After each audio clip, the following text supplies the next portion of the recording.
हरे कृष्ण कृष्ण कृष्ण हरे हरे, हरे राम राम राम हरे हरे, हरे कृष्ण कृष्ण कृष्ण हरे हरे, हरे राम राम, हरे कृष्ण कृष्ण कृष्ण हरे हरे, हरे राम राम हरे हरे, हरे कृष्ण कृष्ण कृष्ण हरे हरे, हरे राम राम हरे हरे, हरे कृष्ण कृष्ण कृष्ण हरे हरे, हरे राम हरे कृष्ण। आप सभी भक्तजनों का स्वागत है आज के सत्र में।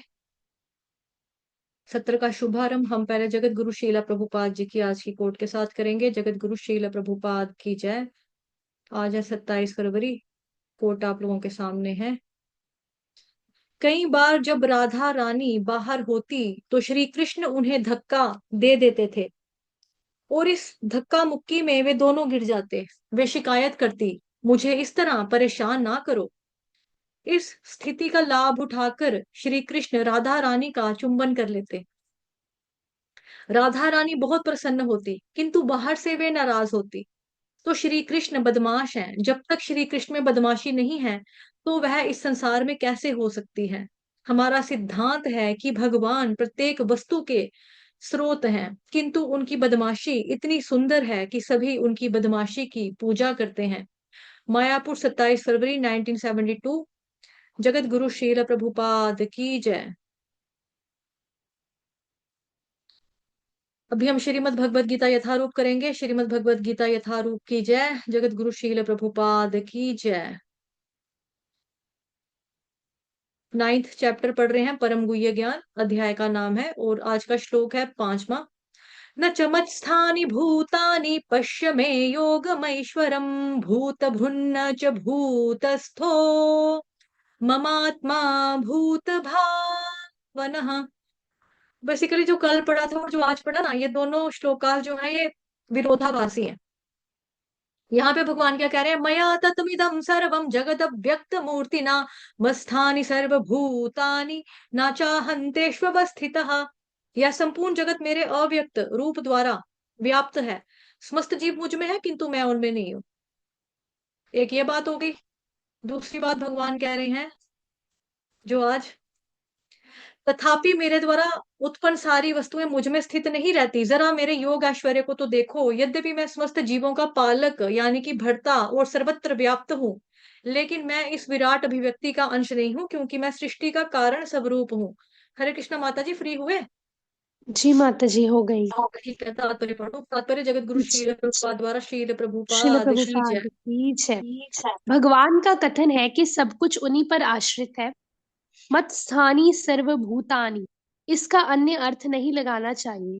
भगवान इस भौतिक जगत के पालन तथा निर्वाह के लिए प्रत्यक्ष रूप से उत्तरदायी नहीं है। कभी कभी हम एटलस यानी एक रोमन देवता को अपने कंधे पर गोला उठाए देखते हैं। वह अत्यंत थका लगता है और इस विशाल पृथ्वी लोक को धारण किए रहता है। हमें किसी ऐसे चित्र को मन में नहीं लाना चाहिए जिसमें कृष्ण इस सृजित ब्रह्मांड को धारण किए हुए हों। उनका कहना है कि यद्यपि सारी वस्तुएं उन पर टिकी हैं, किंतु वे पृथक रहते हैं। सारे लोग अंतरिक्ष में तैर रहे हैं और यह अंतरिक्ष परमेश्वर की शक्ति है, किंतु वे अंतरिक्ष से भिन्न है, वे पृथक स्थित है। अतः भगवान कहते हैं कि यद्यपि ये सब रचित पदार्थ मेरी अचिंत्य शक्ति पर टिके हैं, किंतु भगवान के रूप में मैं उनसे पृथक रहता हूँ। यह भगवान का अचिंत्य ऐश्वर्य है।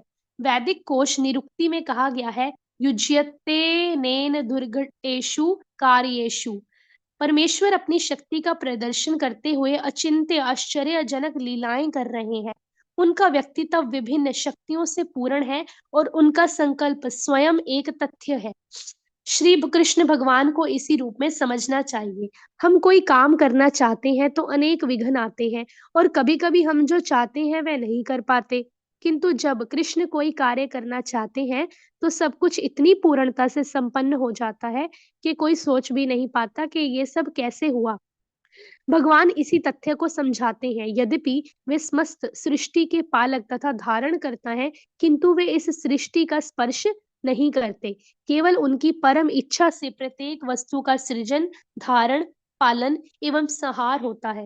उनके मन और स्वयं उनमें कोई भी भेद नहीं है, जैसा हमारे भौतिक मन में और स्वयं हम में भेद होता है। क्योंकि वे परमात्मा है, साथ ही वे प्रत्येक वस्तु में उपस्थित रहते हैं। किंतु सामान्य व्यक्ति यह नहीं समझ पाता कि वे साकार रूप में किस तरह उपस्थित है। वे भौतिक जगत से भिन्न हैं, तो भी प्रत्येक वस्तु उन्हीं पर आश्रित है। यहाँ पर इसे ही योगम ऐश्वर्यम अर्थात भगवान की योग शक्ति कहा गया है। माताजी स्क्रीन। हरे कृष्णा। जगत गुरु श्रील प्रभुपाद की जय। Thank you. हरे कृष्ण माता जी, धन्यवाद। तो स्टार्ट करने से पहले एक प्रभु जी हैं हमारे ग्रुप के, भक्त विकास, आज उनका जन्मदिन है। तो आप सभी लोगों से रिक्वेस्ट है कि प्रभु जी को 3 बार हरे कृष्ण महामंत्र का जप करके ना प्रभु जी को जन्म। हरे कृष्णा माता जी, किसने बोला हरि बोल? आपका टेलीग्राम पे लिखा हुआ है।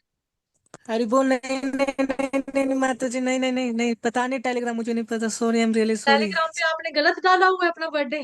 नहीं नहीं, मुझे नहीं पता बिल्कुल भी। मैं चेक करूंगा, मैं चेक क्या क्यों, करूंगा, खाता सॉरी किसी सॉरी। और ने बना के दिया था आपका टेलीग्राम पे? नहीं, मुझे याद नहीं है बिल्कुल भी, सॉरी माता जी, प्लीज प्लीज किसी फॉरगिव मी किसी माता और, जी, हरि कोई बोल। बात नहीं, कोई बात नहीं, कोई बात माफ नहीं। करो, माफ करो, मैं नहीं नहीं, अभी चेक कोई बात करूंगा, नहीं, थोड़ी देर में मैं चेक करूंगा अभी। कोई बात नहीं, कोई बात नहीं। ठीक है। तो चलिए, एनीवेज, ओके, सभी म्यूट रहेंगे। न चमत्स्थानि भूतानि पश्य मे योगमैश्वरम् भूत भृन्न च भूतस्थो ममात्मा भूत भावनः। ये 2 श्लोक बहुत इंपॉर्टेंट है, ये विरोधाभासी श्लोक है। एक तो, न चमत्स्थानि भूतानि पश्य मे योगमैश्वरम् भूत भृन्न च भूतस्थो ममात्मा भूत भावनः। यहाँ पे ध्यान देने वाली बातें ये है कि ये जो भ है ना, भालू वाला है। भूत भ्रुन्न, ये डबल न है, आधा न फिर पूरा न, जैसे अन्न में होता है ना, अन्न, अ पूरा, आधा न पूरा न, अन्न। तो ऐसे भूत भ्रुन्न च भूतस्थो, यहाँ पे तो नहीं बोलेंगे, गलती से यहाँ पर क्या हो जाता है कई बार, हो के बदले तो बोला जाता है, भूतस्थो, वो गलत उच्चारण हो जाएगा। तो शब्द क्या है, भूत भ्रुन्न च भूतस्थो, थर्मस वाला थ, मेरे पास एक पेन था वाला थ, त नहीं आएगा, त थ, थ, थन वाला, ठीक है, थर्मस वाला। ममात्मा भूत भावनः। अब यहाँ पे आपको बार बार जोर देना, बिकॉज देखो ये भ 2 बार भ, तीसरी बार भ आगे भूतस्थों में, चौथी बार भूत, 5 बार भावनः, 5 बार इसमें भ भालू वाला यूज हो रहा है, ठीक है। न चमत्स्थानि भूतानि, ऊपर भी है एक भू, पहले चरण में भी एक भू है, ठीक। तो यहीं पे ध्यान देंगे।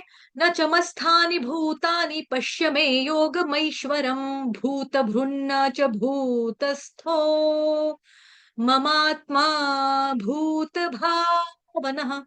इसको भूत नहीं पढ़ेंगे, भूत, ये बकरी वाला ब नहीं है, ये भ भालू वाला है, ठीक। इस पे थोड़ा सा ध्यान देंगे। बाकी आप लोग वो जो है ना आपका श्लोका वाली वीडियो, उसको देखेंगे। श्लोका वाली वीडियो जितनी भी है ना 9th चैप्टर की, वो सारी दोनों देखो, यहाँ से भी पढ़ो वहां से भी पढ़ो।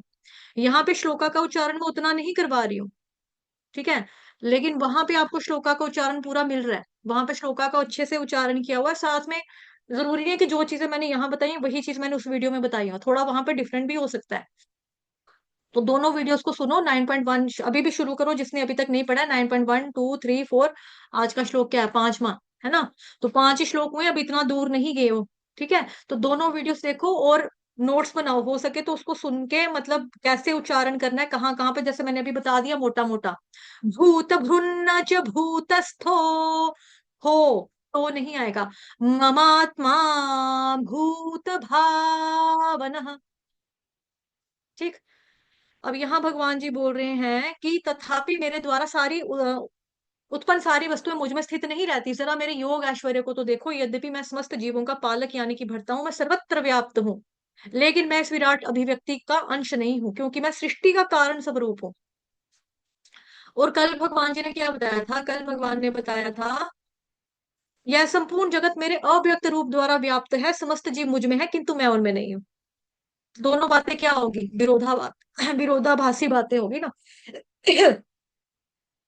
तो बेसिकली जैसे 9.4 में भगवान ने बोला कि सब कुछ मेरे में स्थित है। सब कुछ मेरे में स्थित है। इस श्लोक में कह रहे हैं कि कुछ भी मेरे में स्थित नहीं रहता, ये ना सारी वस्तु मुझ में स्थित नहीं रहती, तो क्या हो गया ये? कल तो ये बोला था भगवान ने, आज ये कह रहे हैं, ये क्या बात हुई? है ना? तो इस श्लोक में कह रहे हैं कि कुछ भी मेरे में स्थित नहीं रहता। दो अलग अलग बातें भगवान जी ने की हैं अर्जुन के साथ। तो भगवान जब कह रहे हैं ना कि मुझ में कुछ भी स्थित नहीं रहता, तो उनके कहने का मतलब ये है कि हालांकि सब कुछ उन पर स्थित है, लेकिन कोई वस्तु उनके ऊपर बोझ नहीं है। अब इसको आप समझो कि जैसे मेरे पास टेबल है, मान लो ये टेबल है, टेबल के ऊपर मैंने एक राई का दाना रख दिया। राई होती है ना, राई या सेती सरियों जिसको बोलते हैं। सेती सरियों और राई वैसे अलग अलग चीजें हैं, लेकिन साइज के हिसाब से ऑलमोस्ट सेम ही होता है। राई का दाना और सेती सरियों का दाना अगर मैंने वो डाल दिया टेबल के ऊपर, टेबल को कौन सा भार लगेगा? टेबल को कोई बोझ लगेगा क्या उसका, कि हाय राई का दाना तू मेरे ऊपर चढ़ा हुआ है, उतर नीचे? ऐसा नहीं होगा। अब यहाँ पर देखो, ये आपको फोटो दिखाई दे रही है यहाँ पे। प्रभुपाद जी ने तात्पर्य में इसी तस्वीर के बारे में, मतलब इसके बारे में बात की है। जो आप फोटो देख रहे हो, दिख रही है ना फोटो माता जी? हरे कृष्णा, विनीता जी माता जी। माता जी, अभी दिख रही है। जी। जी जी, ठीक है। तो ये प्रभुपाद जी ने तात्पर्य में क्या दिया है, आपको उदाहरण दिया है कि अगर किसी ने वेट उठाया हो ना, वजन, जैसे यहाँ पे बताया जा रहा है कि धरती उठाई हुई है, एटलस उठाया हुआ है यहाँ पे, तो उसका देखो पूरा दब ही गया है ये। मुंडी गर्दन देखो ना इसकी पूरी, गर्दन ऐसे नहीं होगी, गर्दन ऐसे होगी, यूं होगी गर्दन, है ना? तो यही चीज है कि जैसे ये बताया जा रहा है यहाँ पे कि ये तो दब गया। और जैसे मैंने आपको टेबल का उदाहरण दिया, टेबल के ऊपर राई का दाना, तो उसको क्या फर्क पड़ेगा? है ना? टेबल के ऊपर राई का दाना, तो उसको क्या फर्क पड़ेगा टेबल को, कि हाय राई का दाना उठ यहाँ से, उड़ जा, मेरे को बड़ा भार लग रहा है तेरा, ऐसा नहीं होता ना। तो वही है कि सब कुछ उन पर स्थित है, लेकिन कोई वस्तु उनके ऊपर बोझ नहीं बनती। भगवान पर कोई वस्तु बोझ नहीं बनती। अगर किसी ने वेट उठाया हुआ है, वो वजन फील करेगा। लेकिन कृष्ण हालांकि सब कुछ उठा के रखे हुए, ढोए हुए हैं, लेकिन कृष्ण को फर्क नहीं पड़ता। उदाहरण देखो उसका, सुनो, आपने सुना हुआ है, सारी पढ़ा भी हुआ है। गोवर्धन लीला, भगवान जी ने 7 दिन तक, दिन रात, मतलब कि क्या किया, चिच्ची उंगली के ऊपर गोवर्धन पर्वत उठा के रखा। तो भगवान ने तो नहीं कहा हाय मेरे मोंडे थक गए, मेरे कंधे दुबा दो पहले, कोई मेरी बाजू थक गई हुई है, मैं थक गया हूँ, इतनी सी मैंने पहाड़ इतना बड़ा उठा के रखा है, गोवर्धन पर्वत देखो ना, मैं थक गया, कितना थका मैं।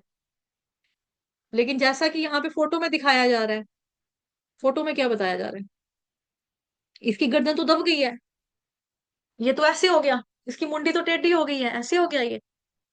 लेकिन भगवान जब गोवर्धन पर्वत उठा रहे हैं, तो उनको तो फर्क नहीं पड़ा कुछ भी। इनफैक्ट जो यशोदा मैया थे, क्योंकि उनका वात्सल्य भाव है ना, वो बच्चे है उनका कृष्ण भगवान। तो कृष्ण भगवान जो है, जब उनकी मतलब यशोदा मैया सोचती है कि मेरा जो बच्चा है, इसने कैसे उठा के रखा हुआ है पहाड़ को, बेचारा है ना, थक रहा होगा। 56 भोग की प्रथा तभी तो चली है, प्रचलन, 56 भोग लगाने का प्रचलन तभी तो आया। क्यों? क्योंकि 56 भोग जो है, यशोदा मैया, भगवान श्री कृष्ण ना, जो भगवान श्री कृष्ण 8 बारी खाना खाते थे, भगवान श्री कृष्ण 8 बार खाना खाते थे।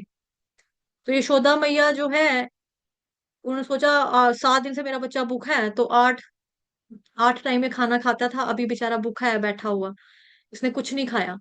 तो फिर सभी लोग जो थे वो भी भगवान जी की सेवा में 56 भोग लेकर आए, मतलब कि 7 into 8 कितना हो गया, है ना, 56 भोग। तो 56 भोग तब से शुरू हुआ। अब देखो यहाँ पे फोटो में कृष्ण भगवान एंजॉय कर रहे हैं, कहाँ से बांसुरी पकड़ी ऐसे करके, और यूं चिच्ची उंगली के ऊपर भगवान जी ने, ये वाली फिंगर के ऊपर, कनिष्ठी बोलते हैं ना इसको, आई थिंक, जी माता जी, कनिष्ठ उंगली।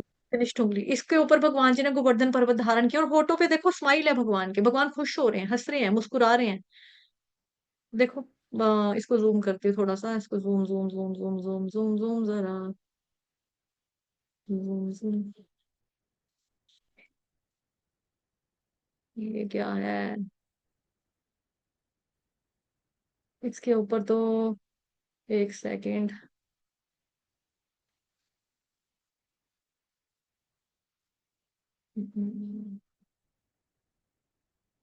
ये मशहूरियां देने लग गए हैं अपनी, है ना? लेकिन देखो अब यहाँ पे भगवान जी के चेहरे पे स्माइल है, भगवान मुस्कुरा रहे हैं, है ना? तो हमें अगर कोई भार उठाना पड़ जाए, मतलब मान लो कि आपके घर में चावल की बोरी आ गई है, आटे की बोरी आ गई है, अब उसको बोलो, मतलब उठाकर आपने रखा है, तो आप बोलोगे कहाँ रखनी है बोरी, कहाँ रखनी, जल्दी कर, पीछे हो जा, पीछे हो जा, दरवाजा खोल, मुझे पीछे हो जा, पीछे हो जा, साइड हट जा, बोरी है बोरी मेरे गिर जाएगी। फटाफट उतारेंगे तो कहेंगे हाँ थक गए। हाँ, है ना, ऐसे होता है ना हमें। क्यों होता है? क्योंकि हम लोग जो हैं, हम इंसान हैं, जीव आत्मा है, हमारी भुजाओं में उतना बल नहीं है। लेकिन भगवान जी जो हैं, वो भगवान है। जैसे यहाँ पे बताया जा रहा है, रोमन का देवता इस तो दब गया पूरा, है ना, गर्दन पूरी झुक गई, ऐसे ऐसे गर्दन हो गई है कि मैंने कितना वजन उठाया हुआ है, एटलस उठाया हुआ मैंने अपने शरीर पे, पूरा वजन डाला हुआ, कंधे, सिर वेर, है ना, पूरा झुक गया। लेकिन ऐसा नहीं है। भगवान जी जो है ये उठाते हैं। एग्जाम्पल, उदाहरण आपको दिखा दिया गोवर्धन पर्वत का। और जब गोवर्धन लीला हो रही थी ना, तो भगवान कृष्ण के जो बाल सखा हैं, उनके फ्रेंड्स हैं, दोस्त हैं, उनको पूछते हैं, कृष्णा कहना तूने कैसे उठा लिया, तेरे को भार नहीं लगा? नहीं, मेरे को तो नहीं लगा। और मैंने उठाया ही कहाँ था वो पर्वत, गोवर्धन पर्वत तूने नहीं उठाया था, फिर क्या था वो? अरे मैंने तो ऐसे करके उंगली रखी हुई थी ना, तो वो तो मेरी उंगली के ऊपर भी नहीं था, वो तो फ्लोट हो रहा था यूं करके। फ्लोट का मतलब वो ऐसे करके ऊपर ही था, बिल्कुल टच भी नहीं करता, वो तो यूं था। तो ये किसके द्वारा पॉसिबल हुआ? राधा रानी के द्वारा, अंतरंगा शक्ति भगवान की, है ना। तो भगवान कह रहे नहीं, मेरे को तो कोई थकावट नहीं, कुछ नहीं ऐसा। तो भगवान को किसी भी तरह की टायर्डनेस नहीं होती। भगवान जी ये नहीं कहते मैं थक गया, मेरे को पेन हो रही है, मैं बोझ उठाया मैंने, ऐसा नहीं है। क्योंकि भगवान जो है वो श्री कृष्ण भगवान जो सृष्टि का कारण स्वरूप है, जैसा कि यहाँ पे पढ़ा ना श्लोका में। हम्म, कारण स्वरूप है, मैं सृष्टि का कारण स्वरूप हूँ।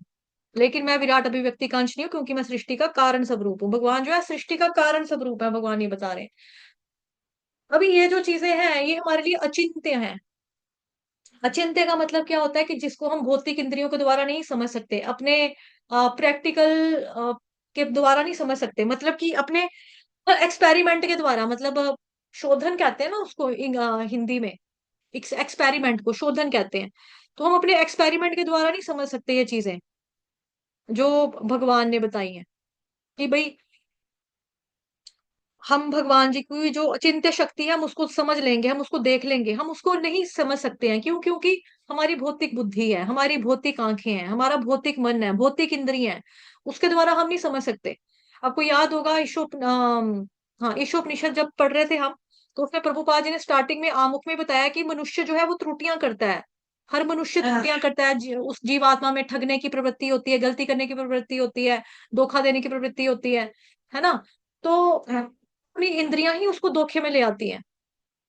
इसका बहुत बार हमने उदाहरण देखा है कि मान लो कि जैसे हम किसी के घर में गए, अब किसी के घर में जाएंगे, वो हमको देगा खा पीने के लिए कुछ रूह अफ़ज़ा दे दिया बना के, या लस्सी दे दी मीठी बना के। और मैंने उनके घर में जाने से पहले बाहर जलेबियां खाई हुई थी, लड्डू खाया था।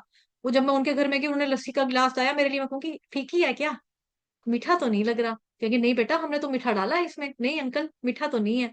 क्यों? क्योंकि मैंने पहले जलेबी खाई थी ना, तो जीभ ने धोखा दे दिया, मेरी जीभ ने मेरे को धोखा दे दिया, है ना। जीभ ने मीठे के बाद मीठा नहीं, फिर मुझे ख्याल आएगा हाँ हाँ, आपके घर आने से पहले ना मैंने जलेबी खाई थी अंकल, शायद तभी करके मुझे मीठा नहीं लग रहा है। अब कई बार होता है, व्यक्ति रस्सी होती है, लटक रही होती है रात के अंधेरे में, रस्सी लटक रही होती है, रस्सी को सांप है, सांप है, सांप है, सांप है, वहां मत जाना, सांप है, सांप है, सांप है, वहां मत जाना, सांप है, सांप है, सांप है, ऐसे होने लगता है। तो आंखें हमारी आंखें हमको धोखा दे देती हैं, है ना। और भी आंखों के बड़े सारे एग्जाम्पल है। हम यहाँ से देखते हैं, जब आसमान पे हमको दिखाई देता है एक सूरज, एक चांद, सूरज जो दिखाई देता है येलो कलर, येलो कलर हम बोलते हैं येलो कलर की थाली है। अच्छा, व्हाइट कलर की थाली है क्या? वो वास्तव में येलो प्लेट, व्हाइट रंग की सफेद ये वो प्लेट है क्या? प्लेट्स तो नहीं है, वो तो प्लान प्लेट कहाँ से आ गई? लेकिन हमें तो लगेगा ना येलो थाली, व्हाइट थाली, है ना। तो आंखें धोखा देती हैं। कई बार होता है कि बोरी होती है, वो बंधी होती है, बोरी को ऐसे बांध के रखा होता है ना साइड में कोने में, अंधेरा होता है, अंधेरे में जब व्यक्ति देखता है कहता है बंदर बैठा है, बंदर। ऐसे करके बोरी पूरी, बोरी को जब गांठ लगा के बैठाया होता है ना, लगता है बंदर बैठा है। तो लोग डर जाएंगे, नहीं बंदर है वहां, बंदर वहां नहीं जाना, वहां नहीं जाना, मंकी पड़ जाएगा, मंकी पड़ जाएगा हमें। तो ये आंखें हमारा हमें धोखा दे देती हैं, जीभ हमें धोखा दे देती है। कहते हैं ना, कानों सुना, कान सुनी बात हमेशा सत्य नहीं होती, कान सुनी बात हमेशा सत्य नहीं होती। तुमने हो सकता है आधा सत्य सुना हो। तो कानों से सुना हुआ है, श्रवण इंद्रिय ये भी धोखा दे देती है, श्रवण इंद्रियां भी धोखा देती हैं। तो कई बार ये होता है कि जैसे हम छोटे होते गेम खेलते थे, आंखें बंद करते हैं, अपने बच्चों बच्चों को हमने बोला तुम आंखें बंद करो, तो मैं ना तेरे हाथ में एक चीज रखूंगी, तू उस चीज को ना पहचानना कि ये चीज क्या है। वो हाँ ठीक है, हमने कुछ चीज उसके हाथ में दे देनी सॉफ्ट सॉफ्ट, उसने कहना ये है ये है ये है, नहीं ये तो नहीं है ये तो नहीं है ये तो नहीं है, वो पहचान ही नहीं पाते थे हम। ये तो लग तो वही रहा है, ये तो फूल तो वही लग रहा है, ये फ्लावर जैसा लग रहा है, ये फ्लावर है, ये गुलाब का ही होगा, फिर वो सूंघ के नहीं, सूंघना नहीं है, सूंघना नहीं है, सूंघने से पता लग जाएगा। तो कई बारी नाक की जो हमारी ये होती है ना सेंस, ये भी हमको धोखा दे देती है। आपने गौर किया होगा कि जब हम वहां जाते हैं, आपका क्या बोलते हैं, परफ्यूम लेने जाते हैं ना दुकान के ऊपर, तो परफ्यूम लेने वाले क्या करते हैं, परफ्यूम ऐसे करके डिब्बे में डालेगा, हमें सुंघाएगा, मतलब जो ढक्कन होगा, मतलब ये बोतल उसने खोली, यहाँ पे ढक्कन में दिया परफ्यूम, हमें वो सुंघाएगा।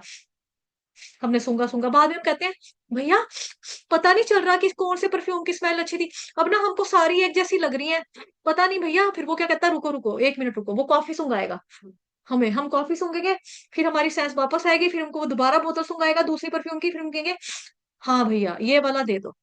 और नाक हमारी धोखा दे देती है, आंखें हमारी धोखा दे देती है, जीभ हमारी धोखा दे देती है, कान हमारा धोखा दे देते हैं, हाथ में हम टच करके जो देखते हैं ये है, बट ये वो नहीं होता, ये तो कुछ और है। जैसे कहते हैं ना, हर पीली चीज सोना नहीं होती, आप हर पीली चीज को सोना मान लेंगे क्या? नहीं, वैसा तो नहीं है, हर पीली चीज सोना नहीं होती। तो उसी तरह से हमारी इंद्रियां जो है अपूर्ण है, ये हमको धोखा देती हैं, ये धोखा दे देती है हमको, जीभ भी धोखा देती है। तो वही चीज हमने कल पढ़ी भी थी ना, कल हमने क्या पढ़ा था, अतः श्री कृष्ण नामादि ना भवेद ग्राह्यम इंद्रियैहि सेवन मुखे ही जिह्वादो स्वयं एव सुरत्यदः। ये पढ़ा था हमने, यह संपूर्ण जगत में, सॉरी ये वाला भक्ति साम्य सिंधु ग्रंथ से ये श्लोक था, उद्धृत किया है प्रभुपाद ने तात्पर्य में दिया, बहुत मोस्ट इंपॉर्टेंट श्लोक है, भक्ति शास्त्री वालों को लर्न भी किया था, है ना। तो अतः श्री कृष्ण नामादि ना भवेद ग्राह्यम इंद्रियैहि सेवोन्मुखे ही जिह्वादो स्वयं एव स्फुरत्यदः। कि भगवान श्री कृष्ण को जो है हम लोग अपनी, भगवान श्री कृष्ण के नाम को, गुण को, लीलाओं को हम अपनी भौतिक इंद्रियों के द्वारा नहीं समझ सकते। तो फिर कैसे समझेंगे? जो व्यक्ति समुचित निर्देशन से भक्ति में लगा रहता है ना, उसको ही भगवान जी का साक्षात्कार हो पाता है।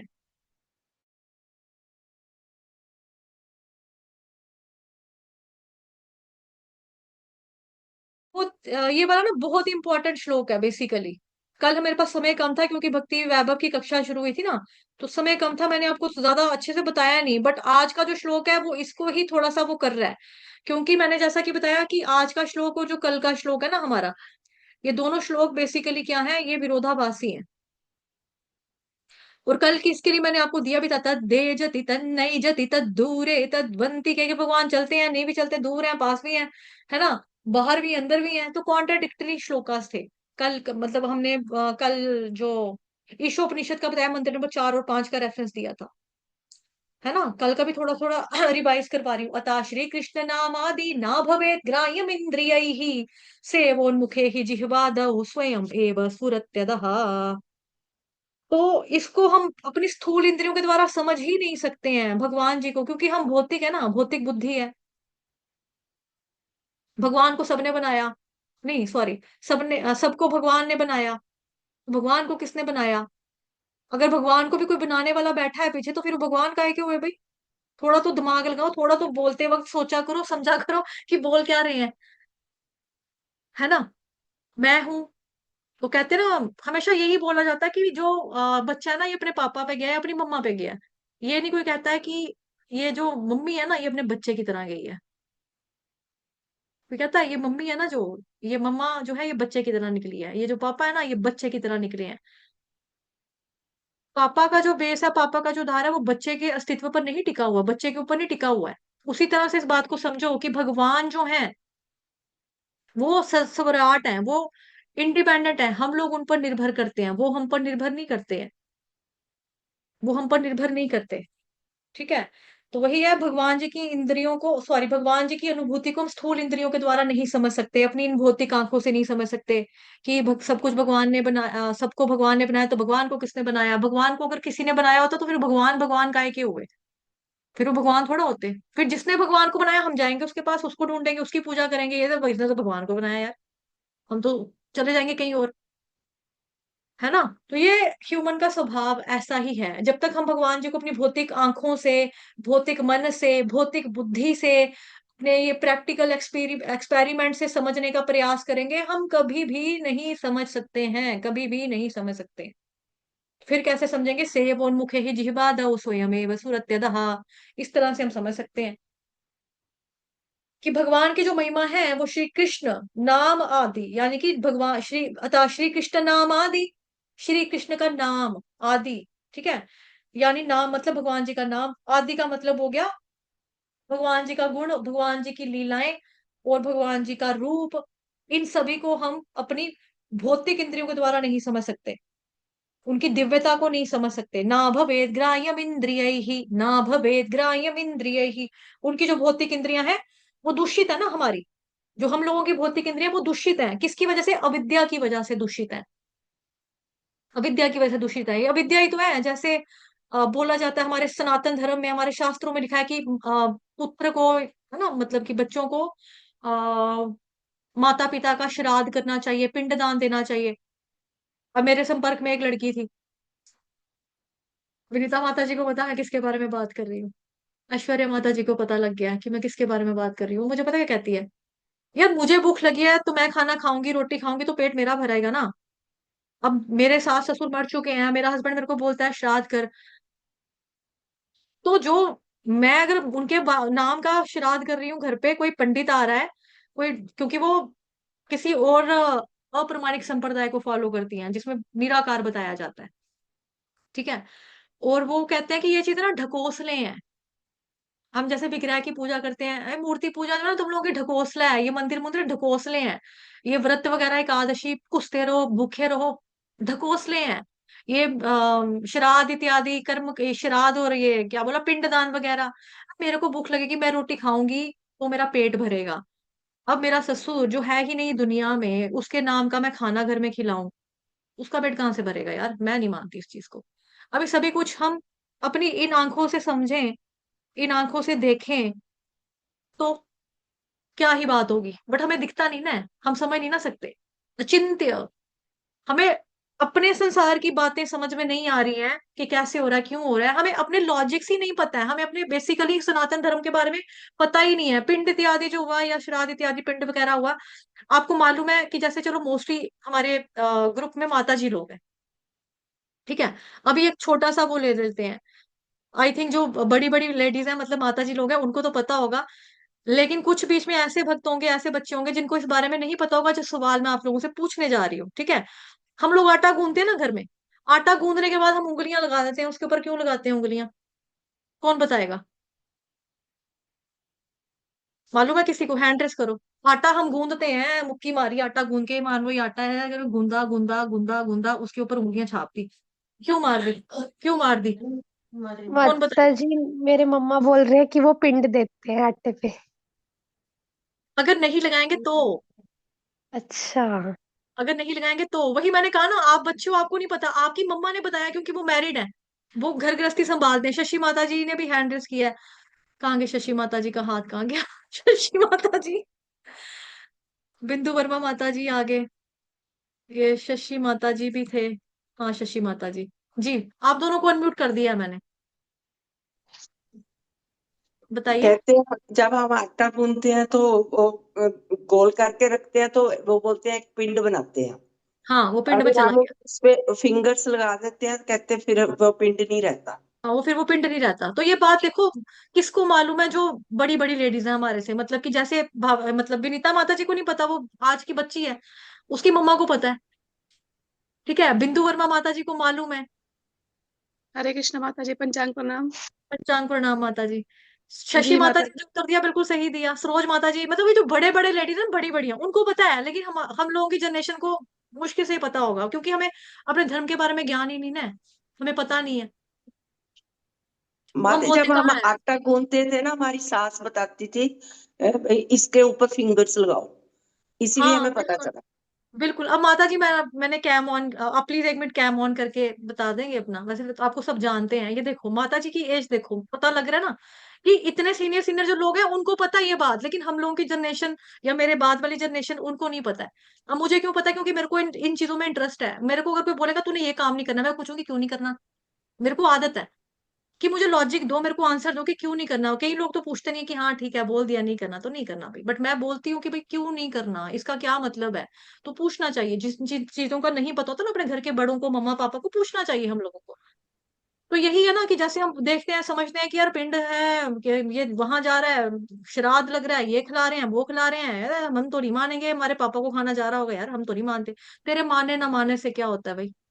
तुम मानो या ना मानो, तुम्हें ऐसा दिखाई देगा अपना पापा खाते हुए। तो देखो श्राद्धों के दिनों में ना ये चीज भी होती है कि श्राद्ध जब हो रहे होते हैं तो घर के जो बुजुर्ग होते हैं वो नजर भी आना शुरू हो जाते हैं, मतलब पूर्वज जो होते हैं नजर भी आना शुरू हो जाते हैं। क्यों? अगर इनको भूल जाते हैं हम तो वो खाना मांगते हैं अपनी, मतलब भूलना लाइक जैसे मेरी दादी के का जो ख्याल है ना मेरी मम्मा को आता है। मेरी मम्मा सबका करती है, मेरी मम्मा अपने चाचा ससुर का भी करते हैं, क्योंकि मेरे पापा के एक चाचू जो थे ना वो आ, मतलब कि गाड़ी चला रहे थे, गाड़ी में आग लग गई थी, मतलब वो गाड़ी में ही जल के मर गए थे, मतलब कि पूरा ऐसे, और बहुत यंग थे। तब मेरी मम्मा की शादी भी नहीं हुई थी। लेकिन मेरी मम्मा मेरे पापा के भाई बहनों में सबसे बड़ी थी, मतलब मेरे पापा सबसे बड़े थे। तो उस समय जो घर की बहू है, मतलब बड़ी बहू मेरी मम्मा थी घर की। तो जब मेरी मम्मा आई तो फिर मेरी दादी ने मेरी मम्मा को बोला कि ऐसे ऐसे करके मतलब एक मेरा देवर था, उसकी ऐसे डेथ हुई थी तो उसका श्राद्ध अभी तक मैं करती हूँ, कल को अगर मैं मर गई ना तो तब तूने करना है उसका श्राद्ध। तो मेरी मम्मा ने बोला ठीक है मैं करूंगी। मेरी मम्मा आज तक करती है। मैं मतलब अपने चाचा ससुरों का, एक एक मेरा चाचा था मतलब अनमैरिड, उसकी डेथ हुई थी, उस अपने देवर का भी करती है, सास ससुर का भी करती है।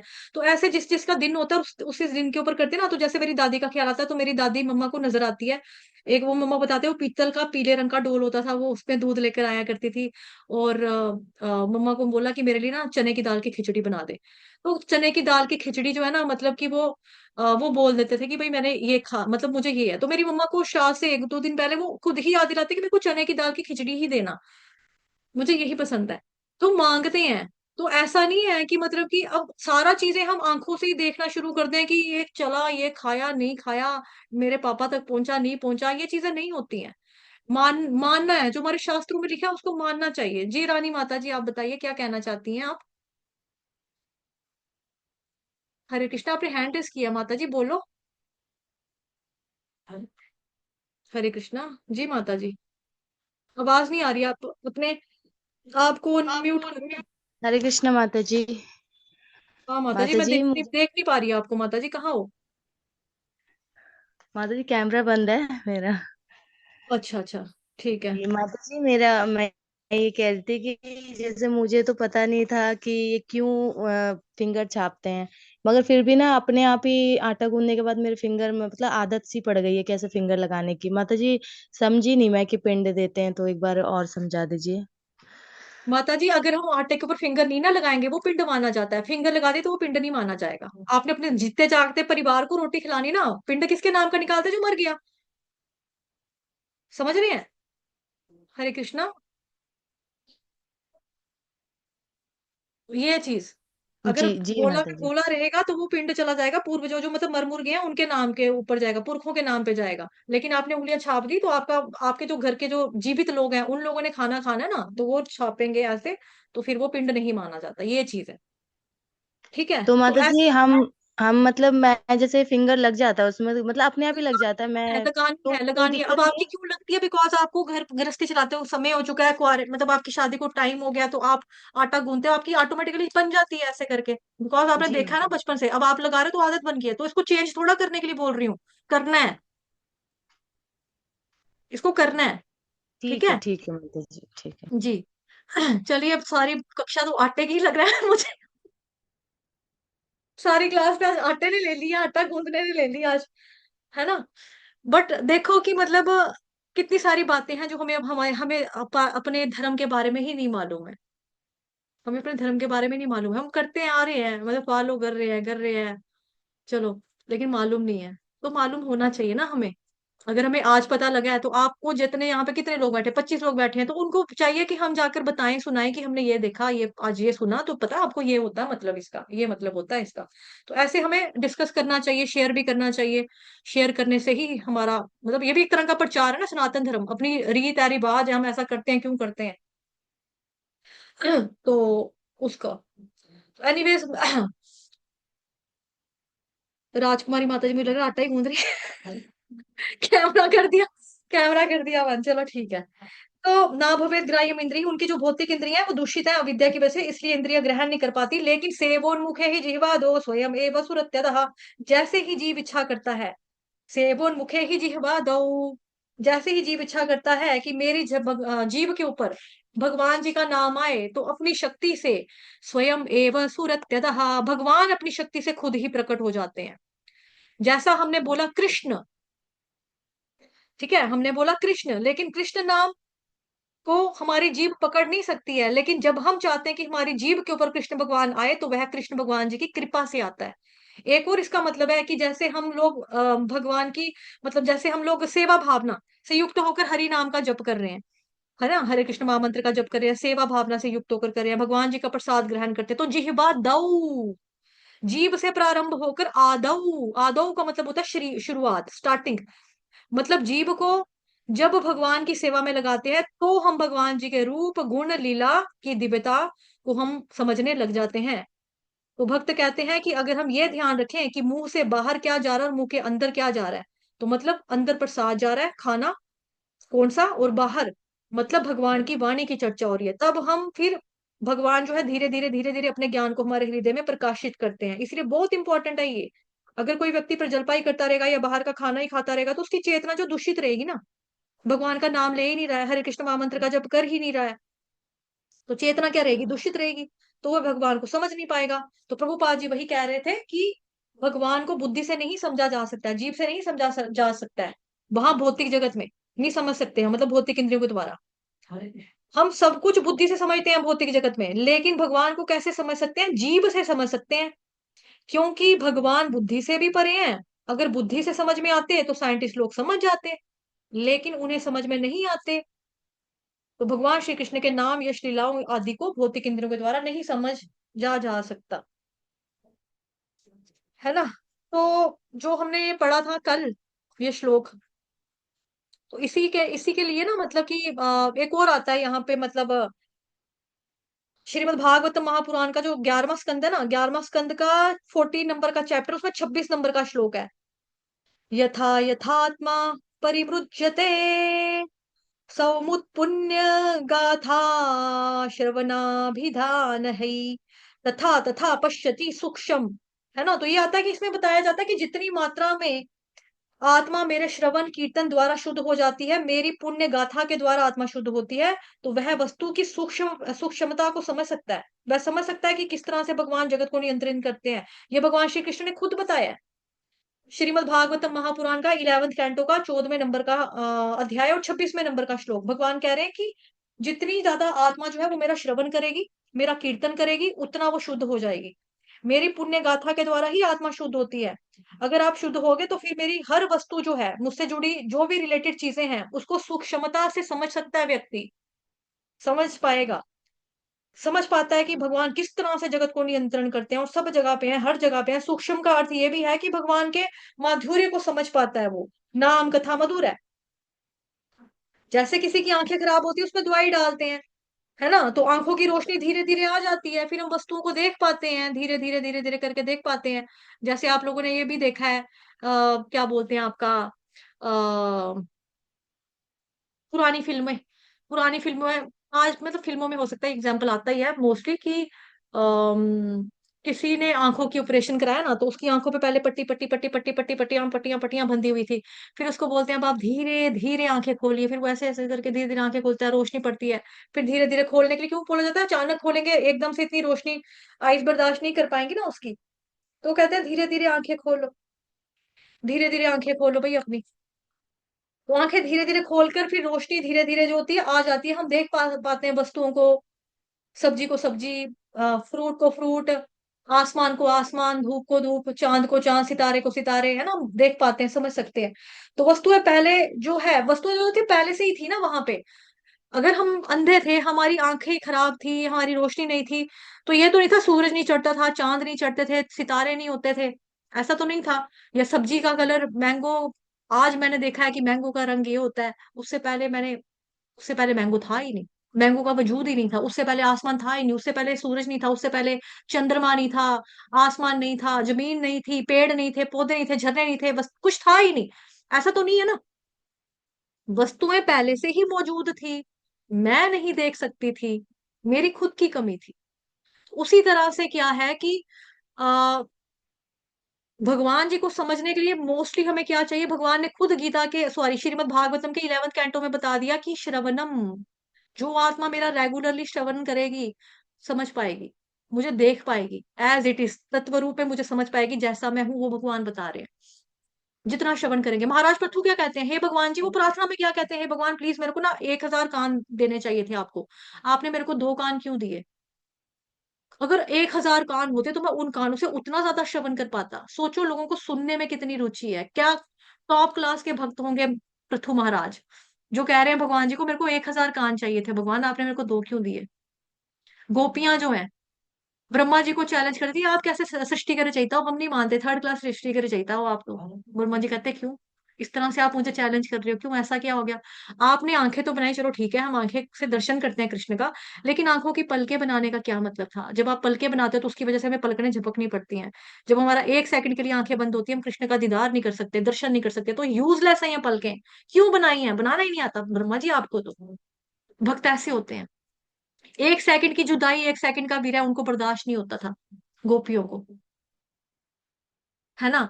तो हम आजकल की जो है, हम क्या देखते हैं, सहजियां गोपियां अपने आप को कुछ भी पहन लेती हैं, कुछ भी कर लेती हैं, तो हम, हमारा भाव गोपी भाव है, हम गोपी भाव से भगवान जी की पूजा करते हैं। गोपियों का स्तर ना बहुत बहुत बहुत बहुत बहुत बहुत बहुत highest highest highest highest level का है। हमारी कोई तुलना नहीं है, कोई भी तुलना नहीं है, कोई कंपैरिजन नहीं है, हम उनके चरणों के धूल भी नहीं है, उनके चरणों के धूल की तो छोड़ो, उनके जो चरणों की सेवा करते हैं ना, उसके, उनके भी चरणों की जो सेवा करते हैं, उनके भी चरणों की जो सेवा करते हैं, आगे सेवा सेवा सेवा, सेवक सेवक सेवक सेवक सेवक, उनके चरणों की भी धूल हम लोग नहीं। तो हम लोग ऐसे ही अपनी मर्जी से, आदमी जैसे कई आदमी होते साड़ियां पहन लेते हैं, नथ पहन लेते हैं, हम तो गोपी बन गए हैं भगवान जी के। हम गोपी भाव आ गया हमारे अंदर, ये सहजी हैं। कुछ दिन पहले ही ना, प्रभुपाद जी के जो गुरु महाराज भक्ति सिद्धांत सरस्वती ठाकुर जी महाराज, है ना, उनके लिए था ना, दिन था उनका, एक खास दिन था, तो उसमें मैंने श्रवण किया था। हिज ग्रेस मोगलिया दास प्रभु जी का लेक्चर था। उसमें प्रभु जी बता रहे थे कि बहुत बुरे तरीके से वो उनको काटते थे, ऐसे लोगों को, ऐसे लोगों को बहुत काटना, मतलब कि चाकू से काटना नहीं, तलवार से नहीं काटना, मतलब कि खंडन करना अपनी वाणी के द्वारा, मतलब ऐसे जो ढकोसले थे ना उनके, उसका पूरे रूप से खंडन कर देते थे। तो यही है कि अगर हमने भगवान जी के प्रति प्रेमा रुचि उत्पन्न कर ली, तो सदैव अपने भीतर और बाहर गोविंद को देख सकते हैं। जैसे कि ना, कई लोग होते हैं कि सोचते हैं कि भगवान जी की सेवा जो है वो कैसे कर सकते हैं। सहजिया का मतलब होता है कि अभी अभी नौ सिखियां हैं, मतलब कि है वही, मतलब कि ना, जिनको भाव भूव नहीं है, जो समझते कुछ नहीं है, लेकिन कहते हैं कि हमारा ये है, हम ऐसा समझते हैं, उसको बोलेंगे सहजिया। जैसे देखो, माता जी पूछ रहे हैं, रानी माता जी ने पूछा ना, हाँ, देखो जैसे ना, क्या बोलते हैं आपका, जैसे हम लोग घर में खाना बनाते हैं, भगवान जी के लिए भोग बना रहे होते हैं, मतलब ठीक है, उसमें हम लोग क्या करते हैं कि हमें मालूम है कि भगवान जी के लिए भोग जब हमने बनाना है, तो हमने जूठा नहीं करना, है ना। अगर हम जूठा करेंगे, खाने को टेस्ट करेंगे, ऐसे करके देखा, ऐसे कड़छी मारी, ऐसे करके यहाँ रखा है, नमक कम है, और नमक डाल देते हैं। तो फिर हम सोचते हैं हम, ये तो जूठा हो गया, फिर हम कहेंगे ये हम भगवान जी को ना, हम तो मतलब कि टेस्ट कर रहे थे ताकि भगवान को फीका ना लगे, अगर भगवान जी की सब्जी में नमक ना हो तो फिर भगवान ये वो, है ना, हम ऐसे सोचें। लेकिन ऐसा नहीं है। अब ऐसी कई माताएं हैं, कई माताएं हैं जो कहती हैं कि भाई हमारा जो भाव है ना, हम टेस्ट इसलिए करते हैं बिकॉज हमारा भाव शबरी वाला है, शबरी के खा के बेर राम ने प्रेम की प्रथा चलाई, it happens only in India, है ना। वो ये सोचते हैं कि शबरी के भगवान जी ने बेर खाए थे, तो शबरी के तो झूठे बेर भगवान ने खाए थे, तो प्रेम था तो खा लिया। है ना। तो हम भी भगवान जी से प्रेम करते हैं, हम भगवान जी को अपना बच्चा मानते हैं। तो मतलब लड्डू गोपाल, जो कि इस्कॉन में प्रचलन नहीं है, अपनी मनगढ़ंत बनाया हुआ है लोगों ने। लड्डू गोपाल की सेवा इस्कॉन में नहीं है अलाउड, अपनी मर्जी से ये करते हैं लड्डू की। ठीक है। तो हाँ, ये लोग कहते हैं कि भाई हम जूठा कर रहे हैं, लेकिन हमारा भाव जो ना शबरी माता वाला भाव है, ये गलत है। ये गलत है। शबरी माता का भाव आप पहुंच सकते हो, शबरी माता के ऊपर लेवल की भक्ति की है आपने क्या? शबरी माता जी छोटी सी बच्ची थी, आपने थोड़े दिन पहले ही स्टोरी सुनाई थी मैंने आपको उनकी जीवन की, कि शबरी माता जो थी छोटी सी बच्ची थी, 6-7 साल की। तो उनके पिताजी ने उनको एक मेमना लेकर दिया था, बकरी का बच्चा मेमना। तो शबरी माता उसको बहुत प्यार करती थी, अपने छोटे भाई की तरह उसको ट्रीट करती थी। जहां जहां पे उसने जाना उसको लेकर जाना, बछड़े उसको मेमने को लेके जाना। ठीक है।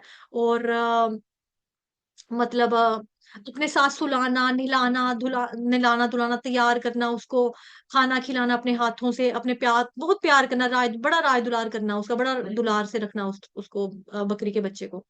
तो फिर ना उन्होंने बोला कि भाई एक दिन ऐसा आया कि जवान होगी, क्योंकि वैदिक कल्चर में लड़कियों की शादी जल्दी हुआ करती थी पहले पहले समय पे। वो जवान हो गई तो उन्होंने बोला कि भाई इसकी ना अब शादी करेंगे। उनका रिश्ता पक्का कर दिया, रिश्ता पक्का कर दिया। अब ये जो शबरी है, ये इनके पापा है भीलों के सरदार, आखेट करने वाले। आखेट का मतलब क्या होता है? शिकारी तो हो गया ना, जो शिकार कर रहा है, जो जंगल में गया शिकार करके ले आया। लेकिन आखेट वाले क्या करते हैं? इनका एक विशेषता ये है इन लोगों की, कि ये अपने घर में जो जानवर पालते हैं ना, मौका जब मिले इनको, या जब इनको जरूरत लगे कि अब ठीक है, तो वो उसको ही मारकर उसकी सब्जी बनाकर खा लेते हैं, मतलब उसका मांस बनाकर खा लेते हैं। सब्जी तो सब्जियां होती है ना, मतलब ये समझिए ना बात, मतलब मीट उसका बनाकर खा लेते हैं। अब उसका जो था रिश्ता जुड़ा, शबरी माता का रिश्ता जुड़ा, तो उनके घर में उसकी फ्रेंड आई मिलने के लिए शबरी माता को। तो शबरी माता ने बोला, तेरे को पता है मेरा मेमना सुबह से दिख नहीं रहा, तूने देखा है क्या? पहले अपनी मम्मा से पूछा 3-4 बार, मम्मा, माता जी मेरा मेमना कहाँ है? वो मुझे, मेरा भैया दिखाई नहीं दे रहा, छोटा भैया दिखाई नहीं दे रहा। उसकी मम्मा ने बोला, होगा यहीं पे कहीं कहीं खेल रहा होगा, शादी ब्याह वाला घर है तो किसी ने पकड़ा होगा, किसी की गोदी में जाकर बैठा होगा, कोई छोटा बच्चा खेल रहा होगा इधर कहीं। ऐसे करके बोल दिया उसकी मम्मा ने। फिर उसकी फ्रेंड आती है, तो फ्रेंड को बोला कि मेरा मेमना देखा, मुझे सुबह से नहीं दिखाई दिया मेरा छोटा भाई, मेरे को बड़ी याद आ रही है, बेचारा पता नहीं कहाँ है। तो उसने फ्रेंड ने बोला, तुझे नहीं पता कि तेरा मेमना कहाँ है? नहीं, मुझे तो नहीं पता कि मेरा मेमना कहाँ है। अच्छा, तो क्या आपको ये भी नहीं पता कि आज आपका विवाह होने वाला है? नहीं, ये तो मैं जानती हूँ कि मेरा विवाह होने वाला है। क्या आपको ये भी नहीं पता कि आप किसकी लड़की हो? आप भीलों की लड़की हो, भीलों के सरदार आपके खुद के पापा हैं, ये भी नहीं पता है? हाँ, ये भी पता है। आपको अपना रिवाज नहीं मालूम है क्या? रिवाज? कैसा रिवाज? जब हम लोग आखेट लोग हैं, हमें आखेट करने वाला बोला जाता है, हम लोग भील लोग हैं। जब हमें जरूरत लगती है, हम अपने घर का जानवर जो हमने पाला होता है, हम उसको मारकर खा लेते हैं। तो आज तेरी शादी है, और तेरा अपना मेमना तो क्या, तेरे पापा ने तो पूरे गांव के, पूरे पिंड के जितने भी लोगों के वो थे ना जानवर, तेरे पापा ने बोला सबको लेकर आओ, आज सबको हमने बनाकर खाना है। तो तेरी शादी तो यही हो रही है, मतलब कि सबका। फिर उसको एकदम से रोना आया कि मतलब मेरी शादी की वजह से, मेरी वजह से, मेरी शादी होने की वजह से इतने सारे बेजुबान बेकसूर जानवरों की हत्या हो रही है, निर्मम हत्या की जा रही है। उसने रोना शुरू किया, रोते रोते दौड़ गई, भाग गई, भागती जा रही। फिर उनको मातंग ऋषि मिलते हैं। ठीक है। उसके बाद वो उनको अपने आश्रम में ले जाते हैं। कुछ बच्चे जो होते हैं वो चर्चा उठाते हैं कि नहीं, ये ब्रह्मचारियों का, सन्यासियों का आश्रम है, यहाँ पे लड़की का क्या काम है? वो छोटी सी बच्ची है अभी, इतनी बड़ी भी नहीं है।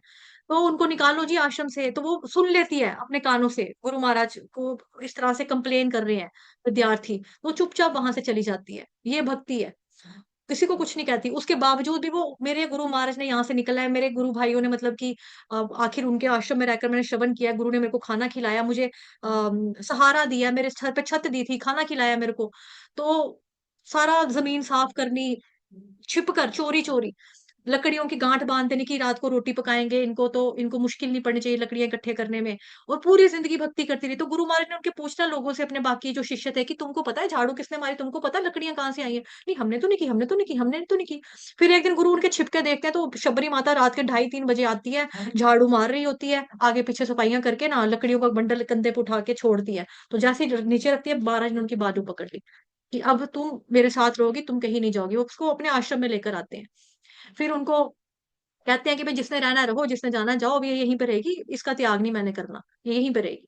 तो वहीं पे रहती है और भक्ति करती है। फिर उनके महाराज मतलब मातंग ऋषि उनको बोलते हैं कि राम भगवान आए हुए हैं, राम भगवान ने आना है और यहीं पे आएंगे, सिकुटिया में आएंगे, तू यहाँ से मत जाना, मैं जा रहा हूँ ऊपर। अब ऊपर मतलब कि तपस्या करने पहाड़ी के ऊपर, वहां पे ही मैं अपना शरीर अब प्राण जो है त्याग दूंगा, लेकिन तुम भक्ति करते रहना, राम भगवान का वेट करना। और शबरी मासूम भोली भाली सीधी सादी, उसने नहीं पूछा कि कब आएंगे, यहाँ से आएंगे, वहां से आएंगे, सुबह आएंगे, दोपहर आएंगे, गर्मी में आएंगे, सर्दी में आएंगे, किस मौसम में आएंगे, कुछ नहीं पूछती। लेकिन वो हर टाइम हर पल चिंतन करती है, भगवान श्री कृष्ण, भगवान श्री राम आएंगे, भगवान श्री राम कब आएंगे, कब आएंगे, कब आएंगे। मैं तो अपने गुरु महाराज से पूछना भूल गई, सुबह आएंगे, शाम को आएंगे, दोपहर को आएंगे, रात को आएंगे। अब उनके लिए फ्रूट तोड़ तोड़ के लाना। तो ये उसका भाव है, उसे चिंतन पूरी जिंदगी राम राम, मेरे राम आएंगे, मेरे राम आएंगे, मेरे राम आएंगे। वह करण अर्जुन फिल्म थी ना, करण अर्जुन शाहरुख खान सलमान खान की, उसमें भी ये था ना, मेरे करण अर्जुन आएंगे। मुझे लगता है ये डायलॉग वहीं से लिया है रानी, ये क्या नाम था राखी ने, मेरे करण अर्जुन आएंगे, मेरे राम आएंगे, शबरी से डायलॉग चोरी किया है। आप सोचो कि हम शबरी की तरह जूठा भगवान जी को भोग लगा लगा के खिलाएंगे, पहले बनाएंगे खुद स्वाद चखेंगे, फिर भगवान को खिलाएंगे, हम भी शबरी बन जाएंगे। ये सहज ही है, ठीक है। गोपियों की तरह हम भक्ति कर लेंगे भगवान जी की, हम पा लेंगे भगवान जी को, हम ये कर लेंगे, वो कर लेंगे, नहीं। इसी चीज को बोला जाता है सहजिया, कि आदमी है साड़ियां पहन रहे हैं, नाथे टिक्का लगा लिया, हम गोपी बन गए हैं, है ना, कोई राधा रानी बनकर घूम रही है। प्रचलन ये हो गया हुआ है कि लोग कृष्ण भगवान जी से शादी कर रहे हैं, भगवान से शादी कर रहे हैं कि हम अपना पति जो है कृष्ण को बनाएंगे, हम किसी और से शादी नहीं करेंगे। नहीं करना तो मत करो ना, मत करो, लेकिन कृष्ण से शादी करेंगे, चलो जी। राधा रानी ने इतनी मुश्किल से शादी की भांडीर वन में, चोरी चोरी, गंधर्व विवाह था ये, ब्रह्मा जी ने करवाया उनका, ब्रह्मा जी उनके पिता बनते हैं और उनका कन्यादान करते हैं। आप आपको कृष्ण भगवान ऐसे ही मिल जाएंगे फ्री फंड में कलयुग के प्राणी को, कि हम शादी करिए, सहजिया है, इसी को बोला जाता है सहजिया। तो हमें ऐसा नहीं बनना है, ठीक है। आई होप कि आप लोगों को क्लियर क्लियर हो गया माता जी अब, कि सहजिया का मतलब क्या है। ये सारी बातें सहजिया वाली वाली ही थी। ठीक है, फिर आगे यहाँ पे बताया ब्रह्म संहिता के 5वें अध्याय के 38 नंबर के श्लोक में कहा गया है, प्रेमांजन प्रेमांजन छुरित भक्ति विलोचनेन संतः सदैव हृदयेषु विलोकयन्ति। अब इसमें क्या बताया है, इसमें ये बताया है कि भाई, जैसे मैंने आपको एग्जांपल दे रही थी ना, आंखों की रोशनी धीरे धीरे आ जाती है, फिर हम देख पाते हैं, वस्तु वहीं पे थी, तो धीरे धीरे आंखों को धुंधला दिखाई देने लगता है, पहले फिर ठीक से नजर आता है। उसी तरह से बार बार हरे कृष्ण बाबा मंत्र का जप करने से, नाम लेने से, श्रवण करने से हमारी चेतना शुद्ध होती है, फिर हम भगवान को समझ पाते हैं कि भगवान की सेवा करना, श्रवण कीर्तन करना कितना ज्यादा जरूरी है। तो जो समुचित निर्देशन से भक्ति में लगा रहता है, उसको भगवान जी का साक्षात्कार हो पाता है। अगला यहाँ पर ये है जो मैंने हाईलाइट किया हुआ है, ब्रह्म संहिता का 5वें अध्याय का 38 नंबर का, कि यहाँ पर क्या बताया कि भगवान जी को अगर आपने देखना है ना, तो भौतिक आंखों से नहीं देख सकते हैं हम। प्रेमांजन छुरित भक्ति विलोचने न, प्रेमांजन, अंजन किसको बोलते हैं, प्रेम किसको बोलते हैं, प्यार को। अगर आपने अपनी भौतिक आंखों से भगवान जी को देखना ना, तो उसमें सुरमा लगाना पड़ेगा। अंजन बोलते हैं काजल, मतलब काजल लगाना पड़ेगा, सुरमा लगाना पड़ेगा। किस चीज का, प्रेम का सुरमा लगाना पड़ेगा। प्रेम का सुरमा या प्रेम का काजल अपनी आंखों में लगाओगे, फिर भक्ति भगवान की करोगे, फिर तुम भगवान जी को देख सकते हो। ऐसे नहीं देख सकते हो, ऐसे नहीं देख पाएंगे, ठीक है। अचिंत्य मतलब भौतिक इंद्रियों से बिल्कुल परे, जिसको हम अनुभव कैसे कर सकते हैं, ऐसी चीज को भगवान जी को प्रेम की वजह से कर सकते हैं। जब जैसे जैसे हमारा प्रेम बढ़ेगा, प्रेमांजन अंजन, जैसे जैसे प्रेम बढ़ेगा, तो प्रेमावस्था में हमें पूरे जो भगवान जी की महिमा है उसका प्राकट्य हो जाएगा हमारे दिल में। तो होगा कैसे, चक्षुदान दिलो यही जन्म जन्म प्रभु से दिव्य ज्ञान हृदय प्रकाशित प्रेम भक्ति यहाँ होते हैं ना, तो मतलब गुरु महाराज की कृपा से होगा। तो यही है। अब जैसे हमारे सामने प्रश्न ये आता है कि जैसे यहाँ पे था कि मतलब भगवान जी को हम व्यक्ति जो है देख सकता है गोविंद को, लेकिन इस तरह से सामान्य जनों के लिए दृश्य नहीं है। तो प्रश्न ये आता है कि 5000 साल पहले भगवान आए थे, सबने देखा, दुर्योधन ने भी देखा, है ना, उस समय तो लोगों ने देखा, तो क्या वो सब देख पा रहे थे? दुर्योधन नहीं देख पा रहा था, शिशुपाल जैसे लोग देखते हुए भी नहीं देख पाए, कंस मामा भी देखते हुए नहीं देख पाया। उन्होंने उन्हें केवल भक्त देख सकता है, प्रेम से ब्राह्मण नहीं समझ पाए। उनकी पत्नियों ने समझाया, उन्होंने जब बोला था कि भाई 10th कैंटो में भी पढ़ा है ना, अभी चलो भागवतम सबने नहीं पढ़ा, 10th कैंटो में हम लोगों ने पढ़ा था कि भाई जैसे जो कृष्ण बलराम भगवान जी और जो उनके बाल फ्रेंड्स होते हैं, सखाए होते हैं, सारे जाते हैं अपने चराने के लिए गऊओं को। इनको भूख लगती है, तो भगवान कृष्ण कहते हैं वहां पे ना जो ब्राह्मण इत्यादि ना वो बड़ा यज्ञ वगैरह कर रहे हैं, तो उनकी पत्नियां ना खाना बना रही हैं, जाओ जाके ब्राह्मणों को बोलो कि कृष्ण बलराम को बड़ी भूख लगी है, थोड़ा सा खाना दो, हमें खिलाओ, हमारे दोस्तों को, हमें भूख लग रही है। ब्राह्मणों ने मना कर दिया। ब्राह्मण का काम क्या है? पूजा करना। लेकिन उसको नहीं पता कि कृष्ण कौन है, बलराम कौन है, नहीं मालूम ब्राह्मणों को। ब्राह्मणों की पत्नियों के पास उन्होंने बोला, कृष्ण बलराम जी के पास बच्चे जाके वापस आ गए, कृष्णा उन्होंने मना कर दिया है, हमने बोला हमें बड़ी भूख लगी है। ब्राह्मणों ने तो कुछ कुछ नहीं दिया, मना कर दिया हमें। तो अच्छा मना कर दिया, एक काम करो, अब तुम जाओ ब्राह्मण की पत्नियों के पास, उधर जाकर बोलो कि कृष्ण बलराम का नाम लेना, जाकर हमारा नाम लेना कि हमने मांगा है, हमें बड़ी भूख लगी है, हमारे दोस्तों को भी भूख लगी है, खाना मांग रहे हैं हम, जाओ उधर से लेकर आओ। तो अभी ब्राह्मणों की पत्नियों ने सुना कि ऐसा दे रही है, उन्होंने जितना पकाया था सब दे दिया बच्चों को, ले जाओ बच्चों सारा कुछ ले जाओ। और बना बना के ले रही है, लाना शुरू होगी घर से कि कृष्ण बलराम मांग रहे हैं। यस्मिन तुष्टे जगत तुष्टम, भगवान को संतुष्ट कर दिया, ऑटोमेटिकली सारे उसी में तुष्ट हो जाएंगे। 2-3 दिन पहले भी आपको मैंने उदाहरण दिया था इस चीज का। देवी देवताओं की पूजा करने से कुछ नहीं होगा, भगवान की पूजा करेंगे, देवी देवते ऑटोमेटिकली खुश हो जाएंगे। यस्मिन तुष्टे जगत तुष्टम। भगवान जी ने पोहा खाया, इतना सा पोहा, जो सुदामा, गरीब सुदामा, उसके फ्रेंड ने लाकर दिया भगवान जी को, भगवान ने खाया, भगवान खुश हो गए। भगवान ने उसको कितना कुछ दे दिया। भगवान जी के पास बचपन में फल बेचने वाली औरत आई, उसने भगवान जी को आवाजें मारी कि कोई फल ले लो, कोई फल ले लो। भगवान ने ऐसे करके आए, भगवान ने एक सेब यहाँ रखा, संतरा यहाँ रखा, केला, ऐसे करके मैं सब ले लूं? हाँ हाँ लल्ला ले ले, कोई बात नहीं। अब भगवान अपनी छोटी छोटी हाथों से लेकर आ रहे हैं चावल के दाने, इतनी सी मुट्ठी, वहां से सारे गिर भी गए हैं, 2-4 दाने बचे हैं चावल, बोले मेरे हाथ में तो उतना ही आया। तो वो उसको ले गई अपने घर में, और जब लेकर वो मेरी टोकरी, तो सारे फ्रूट्स मैं बच्चे को देकर आई हूँ काना को, मेरी टोकरी क्यों भारी होगी? टोकरी खोलकर देखा तो हीरे सोना चांदी जवाहरात।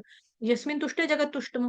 भगवान को इतना सा दोगे तो वो इतना देगा, ऐसे नहीं बना है गरीबों की सुनो, वो तुम्हारी सुनेगा। तुम 1 पैसा दोगे वो 1 लाख देगा, कुछ है ना एक भजन या पता नहीं गाना कुछ था ऐसा। तो ऐसा नहीं है, आप भगवान के लिए इतना सा भी करोगे ना, भगवान आपको दुगना कर कर ही देते हैं उसका। लेकिन हम ही सोचेंगे हम नहीं देंगे, क्या करना देकर इनको, इनको क्या जरूरत पड़ी है। तो ऐसा, तो द्रौपदी वाला एग्जाम्पल भी दिया था मैंने आपको, किस तरह से दुर्योधन षड्यंत्र रचाता है कि भाई इनके घर में जाओ सारे, जाकर दुर्वासा मुनि के सारे बच्चे पूछे ले जाओ, सारे शिष्य वहां जाके बोलो हमको भूख लगी है, भोजन कराओ, आप पे फंसेंगे ये। अब द्रौपदी के पास अक्षय पात्र है, अक्षय पात्र की खासियत क्या है कि जब उसने खाना एक बार खा लिया, प्रसादम पा लिया, उसके बाद कुछ नहीं है उसमें। तो उस दिन वो खा चुकी थी, और वहां पे वो पलटन पे आ गई, उन्होंने बोला हम स्नान करने जा रहे हैं, तब तक खाना खुना रखना तैयार, हाँ ठीक है। अब वो परेशान हैरान परेशान भगवान जी को याद किया, भगवान आते हैं, भगवान कहते हैं देखो तुम्हारे अक्षय पात्र में कुछ इतना सा लगा हुआ है, ला कर दो मुझे। इतना सा वो चावल का दाना या पत्ते का पत्ता होता है कुछ, वो भगवान जी को ला कर देती है, भगवान खाते हैं, भगवान डकार मारते हैं 2 दाने से। भगवान ने डकार मारी, उधर वहां जो नहाने गए थे शिष्य, उनको डकार आ गई, वो कहते हैं अब क्या करेंगे, खाना खा के पेट तुम्हारा भरा हुआ है, कपड़े कुपड़े पहनो, नहाया दो, चलो वापस। वहीं से वापस पलट गए। यस्मिन तुष्टे जगत तुष्टम। ये सारी बातें अचिंत्य हैं, लेकिन समझ में कैसे आएंगी?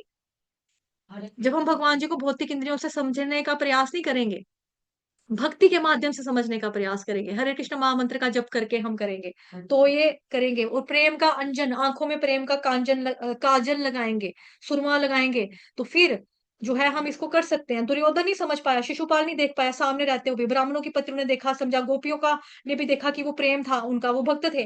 तो यहाँ पर कहा गया कि भगवान सर्वव्यापी हैं, सर्वत्र उपस्थित रहते हैं, लेकिन भौतिक इंद्रियों द्वारा अनुगम्य नहीं है। व्यक्त मूर्ति ना, अभी जो हमने श्लोका पढ़े 4 और 5 वाला, ठीक है, थोड़ा सा इसका भी बताना जरूरी था, क्योंकि विरोधाभासी ना दोनों बातें मिलती जुलती हैं, क्योंकि वहां भगवान कह रहे हैं है, यहाँ कह रहे हैं नहीं है। तो जैसे भगवान ने आकाश पृथ्वी तो भगवान ने बनाए, लेकिन भगवान जमीन नहीं है, आसमान नहीं है। जीव को भगवान ने बनाया, लेकिन भगवान जीव नहीं है। घड़े को बनाने के लिए मिट्टी चाहिए थी, पानी चाहिए था, है ना, लेकिन मिट्टी या पानी घड़ा नहीं है। हाँ, कल भी बताया था मैंने आपको। तो वही चीज है, ठीक है। तो उसी तरह से भगवान, ये प्रभुपाद जी ने कल भौतिक जगत की एक जेल का भी एग्जाम्पल दिया था, ठीक, कि भौतिक जगत जो इस तरह से वो जेल है, उस जेल का हिस्सा भगवान नहीं है, भगवान ने बनाया, लेकिन भगवान जो है जेल का हिस्सा नहीं है। अब जैसे जेल है, ठीक है, जेल है, जेलर भी है। अब जेलर जो है जेल के अंदर जाके कैदियों के साथ तो रहता, यार तुम्हारा पलंग के ऊपर लेट कर देखूं, कैसा मजे की नींद आती है, क्या खा रहे हो तुम लोग, क्या खाना मिलता है तुम लोगों को, पछता है कि अच्छा ठीक है आज मैं यहीं सो जाता हूँ। वो जेल के अंदर जाके कैदियों के साथ थोड़े ना रहने लग जाएगा। नहीं, वो जेल है, जेलर है, सॉरी, वो जेल से बाहर है। कोई बुक होगी हमारे पास, है ना, बुक होगी। ये बुक है जैसे the false ego by her grace Devaki Devidasi. अब मैं इस किताब के अंदर ढूंढूं कि देवकी देवीदासी माता जी किधर है, किधर है, किधर है, किधर है, किधर है, तो वो नहीं मिलेगी। ऑथर किताब के बाहर होता है, किताब के अंदर नहीं होता है। हमने फिल्म देखने जाते हैं हम थिएटर में, फिल्म किसने बनाई, डायरेक्टर ने बनाई, पैसा किसने लगाया, प्रोड्यूसर ने लगाया। पैसा प्रोड्यूसर कहाँ है, पैसा कहाँ है, पैसा कहाँ है, पैसा डायरेक्टर, डायरेक्टर कहाँ है, डायरेक्टर कहाँ है, डायरेक्टर कहाँ है, वो थोड़ी ना दिखेगा। फिल्म देखो। है ना। तो यही चीज है, ऐसी ही, यही है मतलब कि हमारे बहुत संसार के उदाहरणों से ही आपको समझ में आएगा। तो प्रभुपाद ने जो एग्जाम्पल दी कि जिस तरह से राजा भले ही अपने महल में एक रूम में रहता है, लेकिन उसके पार्षद, रिप्रेजेंटेटिव्स, उसके प्रतिनिधि सब जगह पर व्याप्त होते हैं, इसीलिए उसके पूरे महल में क्या चल रहा है सब कुछ राजा को पता होता है। बट वो अपने महल के हर एक रूम के अंदर तो नहीं होता ना। अब राजा होते थे, पुराने जमाने के राजाओं की बड़ी बड़ी रानियां होती थी, मतलब बड़ी बड़ी रानियां, मतलब लंबी लंबी रानी, मतलब बड़ी बड़ी रानी, मतलब काफी सारी रानियां होती थी, सौ सौ हजार हजार लाख लाख, है ना, मतलब काफी सारी रानियां होती थी, सौ सौ हजार, हजारों के किस्म, हजारों में, सौ में, इन गिनतियों में हुआ करती थी। तो हर एक कमरे में क्या हो रहा है, कौन सी रानी क्या षड्यंत्र रचा रही है, इसके बारे में राजा को सब कुछ पता है। लेकिन राजा पर्सनली हर एक के कमरे में तो नहीं है ना, लेकिन उसके खबरी हर जगह पे मौजूद हैं, उसके मुखबिर, उसके जासूस हर जगह पे मौजूद हैं, जो बताते हैं राजा जी, राजा की जय हो, आज आपकी छोटी वाली रानी आपके बड़े सुपुत्र को जहर देने की बात कर रही थी। क्यों? क्योंकि उसकी अपने घर में बच्चा नहीं है, इसलिए। मतलब अकबर बीरबल एक सीरियल था, उसमें कुछ इस तरह की बातें देखी हैं, बताया है उसमें। मतलब इतिहास अगर हम सोचे कि पढ़ा है, पढ़ा तो था पहले, लेकिन भूल जाती ना बातें। तो ड्रामों में इस तरह से भी दिखाया जाता है कि किस तरह से षड्यंत्र रच रहा है, कहाँ पे क्या हो रहा है, फलाना फलाना खबर मिली है, सूत्रों से पता चला है महाराज कि हमारे देश पर आक्रमण होने वाला है, कौन हमारा देश पर आक्रमण करने वाला है, फलाने फलाने देश का राजा। ओके, हमने भी हाथ में चूड़ियां नहीं पहनी, बुला लेना उसको, हम देख लेंगे उसको, अपने सैनिकों को बोलो कि ऐसे ऐसे करके करना, तैयार करना, वो पूरा वो भी लोग भी करना शुरू हो जाते हैं कि उनको पता लगता है कि कौन हमारे हमारे साथ, हमारे अंदर रहते हो, कौन घर का भेदी है, कौन जो है ये आपका वो कर रहा है, षड्यंत्र रचा रहा है हमारे खिलाफ। उनको सारी चीजें पता लगती हैं, ऐसा नहीं है कि उनको कुछ पता नहीं होता, राजा को सब कुछ पता होता है, सब कुछ राजा को, राजा की नॉलेज में होता है। तो उसी तरह से भगवान अपने गोलोक वृंदावन धाम में है, नित्य रहते हैं, लेकिन सृष्टि में उनकी शक्तियां हर तरफ फैली हुई हैं, उनके विस्तारों के माध्यम से, शक्तियों के माध्यम से, उनके पार्षदों के माध्यम से भगवान की ये सारा जो कार्य है ये कर रहे होते हैं, और उन्हें सब कुछ मालूम होता है। साथ ही प्रभुपाद जी ने तात्पर्य में क्या हाईलाइट किया, अरे यार, हरे कृष्णा। हाँ, अभी क्लास चल रही है, किसकी शादी है? मेरे मामा के चाचा के भाई की बहन की बहू की बेटी की शादी, ये सास की शादी है, अभी मैं बाद में आऊंगी, ठीक है, बाय।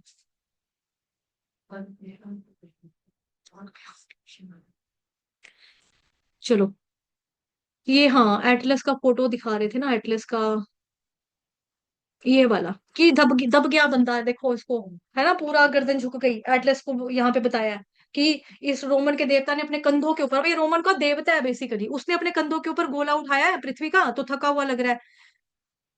तो कहीं कहीं पर बाकी धर्मों में भी भगवान जी को उस तरह से दिखाया जाता है, लेकिन इतना मेहनत करने वाला शक्तिमय कार्य किया भगवान ने दुनिया को संभालने के लिए, जिसकी वजह से वो थक गए, बूढ़े हो गए। लेकिन वास्तव में ऐसा नहीं है, भगवान की एज एक ही रहती है, भगवान के लिए ये कार्य बहुत ही आसान है। जैसे पेड़ के फल हो गया, फूल हो गया, पत्तियां होगी, टहनी हो गया, ये सब निकल रहे हैं, लेकिन जो पेड़ है वैसे ही तो खड़ा रहता है बिना किसी दिक्कत के, है ना। पेड़ कभी ये थोड़ा कहता है ये टहनी ये कहाँ से निकली है, मेरे तो वजन बढ़ गया, ओहो मेरे ऊपर मैंगो निकल आए हैं, ये मैं दब जाऊंगा, इतने भारे भरे मोटे मोटे आम मेरे ऊपर निकल आए हैं, मैं क्या करूं, दब रहा हूं, मैं जमीन के अंदर धस जाऊंगा मैं। पेड़ कभी ऐसा कहता है? नहीं, ऐसा नहीं कहता।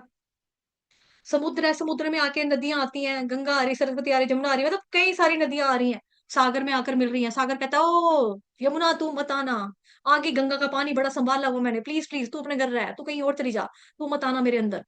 कभी समुद्र या सागर कभी ऐसी बातें करता है? नहीं। ये भी आ गई, गंगा भी आ गई, सरस्वती भी आ गई, जमुना भी आ गई, ओ मैं तो डूब ही जाऊंगा, मैं बाढ़ी बाढ़ी आ जाएगी, मत आओ नदियों, प्लीज प्लीज मेरे पास मत आओ, कभी वो ऐसा कहता है? नहीं। प्रकृति है, इसको कंट्रोल करने वाला किसकी अध्यक्षता में कार्य हो रहा है? भगवान की अध्यक्षता में कार्य हो रहा है, ठीक है। तो भगवान की जो प्रकृति है सब कार्य करिए, लेकिन भगवान इससे पहले रहते हैं, भगवान कहते हैं मैं समस्त जीवों का पालक हूं, यानी कि भरता हूं।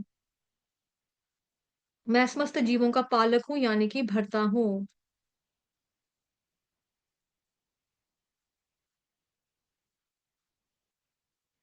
हम्म, ये देखो, यद्यपि मैं समस्त जीवों का पालक हूं, भरता हूं, सर्वत्र व्याप्त हूं। तो भगवान मेंटेन करने वाले हैं, सबके पालक हैं, जीवात्माओं की जो जरूरतें हैं उनको पूरा करने वाले भगवान है। जो भी हमको चीजें फैसिलिटीज चाहिए होती है भगवान ही तो देते हैं। हमारी जो अर्जीज हैं, जो प्यास है, जो चाहत है किसी वस्तु को पाने की, उसको पूरा करने के लिए संसाधन भगवान देते हैं। भले ही कोई नास्तिक हो, उसको देने वाला भी भगवान है। सर्वत्र व्याप्त हूँ, भगवान कह रहे हैं। सर्वत्र व्याप्त होने का अर्थ ये नहीं है कि वो विलीन हो गए, वो सृष्टि के अंदर नहीं है कि ये भगवान तो यहाँ पे है ना, तो वो वहां कहाँ से हो सकते हैं। तद्दे जति तन्नई जति तद्दूरे तद्वंति के, कि भगवान अंदर भी हैं बाहर भी हैं, भगवान चलते भी हैं चलते भी हैं। ठीक है, भगवान दूर है भगवान पास भी हैं, जो कल हमने पढ़ा था 4 और 5 श्लोक ईशोपनिषद का। इसका मतलब क्या है, सर्वत्र व्याप्त का मतलब ये नहीं कि भगवान सर्वत्र हर जगह व्याप्त है ना, तो उसका मतलब गोलोक वृंदावन धाम में वो तो खाली पड़ा होगा, वहां पे तो कोई नहीं होगा, ऐसा नहीं है। ऐसा बिल्कुल नहीं है। सर्वत्र व्याप्त हूं का मतलब क्या है कि भगवान जो है अपनी शक्तियों के माध्यम से, विस्तारों के माध्यम से, विस्तारों के भी विस्तारों के माध्यम से इस सृष्टि में सब हो रहा है। लेकिन फिर भी भगवान जी का अपना अस्तित्व है, अपनी आइडेंटिटी है, अपना स्वरूप है। जैसे हम हमने फिल्म देखी, आपका क्या बोलते हैं, बड़ी सारी फिल्में अमिताभ बच्चन की देखी है ना। अमर अकबर एंथोनी हो गया, शहनशाह हो गया, बादशाह हो गया, लाल बादशाह हो गया, कुली फिल्म होगी। अब उसकी पहचान जो है अमिताभ बच्चन की, जो उनकी पहचान है वो कुली के रूप में तो नहीं की जाती ना। अब मान लो कि मैंने बचपन में फिल्म देखी अमिताभ बच्चन की कुली, मैं सोचू अच्छा कुली ऐसा होता है इतना लंबा, अच्छा ये कुली है, इसकी शक्ल देख ली मैंने अच्छे से, ये कुली है। अब मैं रेलवे स्टेशन में गई, वहां पर बाई चांस वहां पे अमिताभ बच्चन खुद ही मौजूद थे। मैं बोलूं तो कुली है ना, तुझे देखा था ना, मेरा सामान उठा ले पकड़, कितने पैसे लेगा, मैंने देखा था आपको, आप कुली हो। मैं कुली नहीं हूँ।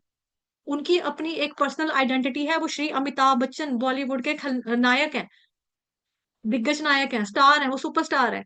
उनकी अपनी पहचान है। उसी तरह से भगवान की पहचान अपनी है। चाहे वो शक्तियों के माध्यम से कार्य हो रहा है, किसी के भी माध्यम से कार्य, मतलब किसी भी भगवान की शक्तियों के माध्यम से, विस्तार के माध्यम से, विस्तारों के भी विस्तारों के माध्यम से कार्य हो रहा है, जो सर्वत्र हर जगह पे दिखाई दे रहा है, पता लगता है ना। लेकिन जैसे फूल है, फूल की खुशबू है, तो खुशबू निराकार है, लेकिन फूल है तो ही तो खुशबू आई, साकार था ना फ्लावर, तभी तो खुशबू आई। गाजर का हलवा बन रहा है, गाजर है तो गजरेले की खुशबू उठी ना। ऐसे कैसे हो गया। सूरज की गर्मी हमें लग रही है कि हाँ धूप लग रही है, गर्मी लग रही है, गर्मी लग रही है, धूप लग रही है, धूप कहाँ से आ रही है, सूरज है साकार रूप में, तभी तो उसकी निराकार रूप में हमारी बॉडी पे गर्माहट महसूस हो रही है। तो साकार से ही निराकार आता है, निराकार से साकार नहीं आता है। इस चीज को थोड़ा सा समझने वाली बातें हैं ये। ठीक है, तो वही भगवान कह रहे हैं कि मेरा अपनी आइडेंटिटी है, उनकी अपना स्वरूप है भगवान का। विराट अभिव्यक्ति का अंश नहीं हूं भगवान जैसे, लेकिन मैं सभी विराट अभिव्यक्ति का अंश नहीं हूं। तो ये भगवान से निकला है, पर भगवान इसका अंश नहीं है, ये इनकी शक्ति का अंश है। जैसे मैं बोलूं कि मेरे पापा ना मेरे पे गए हैं, ऐसा नहीं होता ना। मैं अपने पापा से निकली हूं ना, तो मैं अपने पापा पे जाऊंगी ना। पापा का अस्तित्व जो है, पापा का आधार जो है वो मेरे ऊपर नहीं है। पापा, पापा बेस है, पापा से मैं हम आए। भगवान परम पिता है, भगवान से हम निकले, जीवात्मा वहां से मतलब भगवान जी से आ रही है जीवात्माएं, भगवान के अंश कहते हैं ना, हम जीवात्मा भगवान के अंश हैं। प्रथम जीव कौन है, ब्रह्मा जी हैं। ब्रह्मा जी ने सृष्टि की मतलब रचना की। कहाँ से प्रकट हुए, गर्भोदकशाही विष्णु जो है उनकी कमल नाभि से ब्रह्मा जी प्रकट हुए। तो जन्म किसने दिया, भगवान जी ने दिया। उसके बाद ब्रह्मा जी को बोला कि भाई पहले तो उनको समझ ही नहीं आया कौन है, आगे पीछे देखा, उसके बाद उनको बोला तप तप तप तप, फिर उन्हें ओम ओम शब्द का उच्चारण किया, फिर उनको ध्यान में लगा, पता देख पाए फिर भी मैं कहाँ से आया। फिर उनको पता लगा कि भाई सृष्टि की रचयिता रचना करो। सप्त ऋषि आए। ठीक है, उन्होंने फिर आगे जैसे जो हम लोगों के गोत्र इत्यादि मतलब नाम वगैरह बनते हैं, या गोत्र जो होते हैं पूजा इत्यादि में बिठाते हैं, पंडित पूछते हैं वो गोत्र, वो सप्त ऋषियों से हमें मिला। सप्त ऋषियों ने विवाह किए, उनकी संतानों से आगे निकला। मतलब कि 2 तरह के हमारी प्रजातियां जो होती है ना मनुष्य की, मतलब मनुष्य की नहीं, सभी जीवात्माओं की बेसिकली 2 तरह की होती, 2 प्रकार है। एक तो होता है कि जो हम फैमिली ट्री टाइप, मतलब कि फैमिली परंपरा की, मतलब उसका बेटा उसका बेटा उसका बेटा उसका बेटा उसका बेटा उसका बेटा उसका बेटा उसका बेटा, ये वाली परंपरा। दूसरी परंपरा होती है गुरु शिष्य परंपरा। उसके बाद ब्रह्मा जी के 4 बच्चे आए, मानस पुत्र, मानस पुत्र। मतलब कहते हैं ना, भगवान संकल्प करते हैं, भगवान मन में सोचते हैं तो बात पूरी हो जाती है। तो भगवान ने पूरी करवाने के लिए ब्रह्मा जी को उत्पन्न किया। ब्रह्मा जी ने आगे सोचा तो फिर सृष्टि की रचना की, सप्तऋषि हुए, भगवान जी के मानस पुत्र यानी कि चतुष कुमार हुए। चतुष कुमार को बोला कि शादी करो, बच्चे बच्चे पैदा करो। हमने नहीं करना, अगर बड़े होकर शादी करें तो हम बच्चे ही ठीक है, 5 साल से ऊपर ही नहीं होंगे जी, हमने नहीं घर में ये करना ये सब कुछ। उन्होंने क्या किया, वो बच्चे रहे, भगवान जी का प्रचार प्रसार करते रहे, उनकी अपनी एक नाम की संप्रदाय भी है। तो दो तरह की आगे ना हमारा परंपरा, एक हमारी आ गई गुरु शिष्य परंपरा, एक हमारी आ गई उसका बच्चा फैमिली वाली परंपरा। ठीक है। तो ये कौन है, इसका कारण कौन है? बेसिकली कारण तो भगवान है ना, क्योंकि मैं सृष्टि का कारण स्वरूप हूँ। सोचा किसने था, बनाया किसने? ब्रह्मा जी को। फर्स्ट जीव आत्मा ब्रह्मा जी। आया कहाँ से? भगवान श्री कृष्ण से आया ना। पीछे से अगर देखा जाए तो भगवान श्री कृष्ण से आया। तो भगवान श्री कृष्ण मतलब कि विराट अभिव्यक्ति का अंश नहीं हो। इसकी बात करें, विराट अभिव्यक्ति का अंश नहीं हो। थोड़ा सा बीच में दूसरी साइड चले जाओ तो फिर विराट अभिव्यक्ति का अंश नहीं हो, तो ये भगवान से निकला है, पर भगवान इसका अंश नहीं है। जैसे हम पापा से आए, लेकिन पापा हमारे अंश नहीं है, हमारा हिस्सा नहीं है। हम नहीं ना कह सकते कि पापा मेरा हिस्सा है। जैसे एक मूवी थी अमिताभ बच्चन की और जयप्रदा की, उसमें माँ कहती है तूने मेरा दूध पिया है, तू बिल्कुल मेरे जैसा है। पापा कहता है तुझ में मेरा खून मिला है, तू बिल्कुल मेरे जैसा है। तो तेरे को मैंने खून दिया है तो तू मेरे जैसा। माँ कह रही मैंने दूध पिलाया तो तू मेरे जैसा है।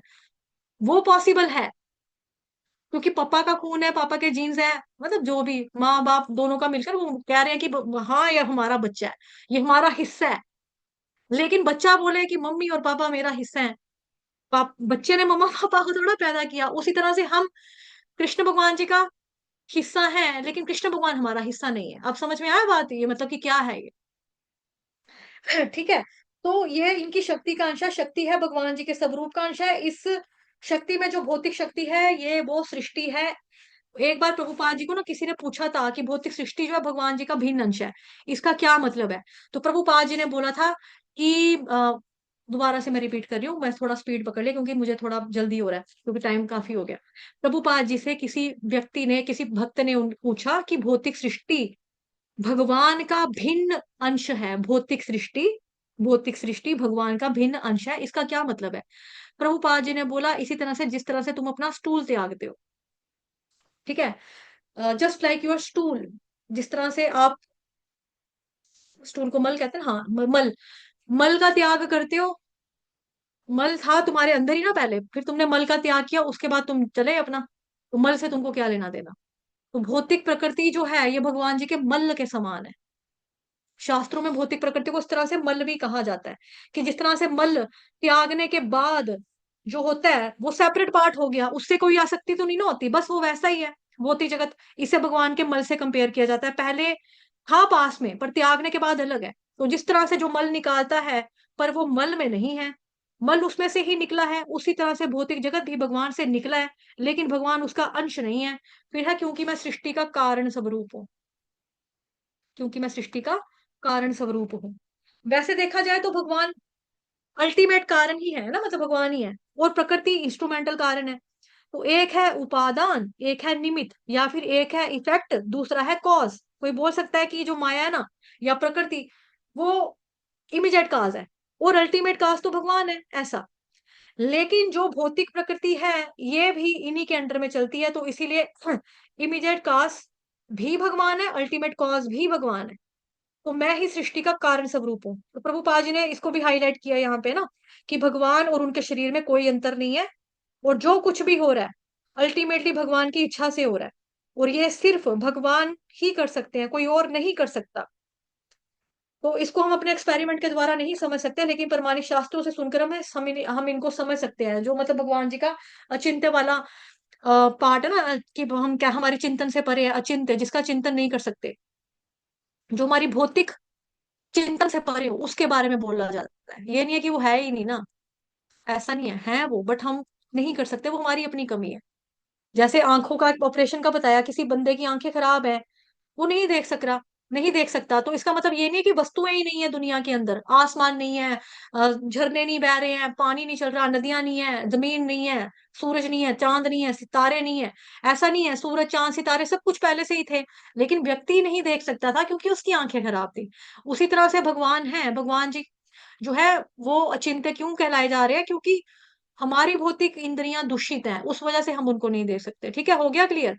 वाञ्छाकल्पतरुभ्यश्च कृपा सिन्धुभैव च पतितनां पावनेभ्यो वैष्णवेभ्यो नमो नमः। अनंत कोटि वैष्णव वृंद की जय, जगत गुरु श्री प्रभुपाद की जय, श्री कृष्ण चंद्र भगवान की जय, ग्रंथराज श्रीमद् भागवत महापुराण की जय, श्रीमद् भगवत गीता यथारूप की जय, आज के आनंद की जय, आप सभी भक्तों की जय। हरे कृष्ण। कल सुबह टाइम पर आ जाना, 3 बजे चैंटिंग सेशन लगेगा।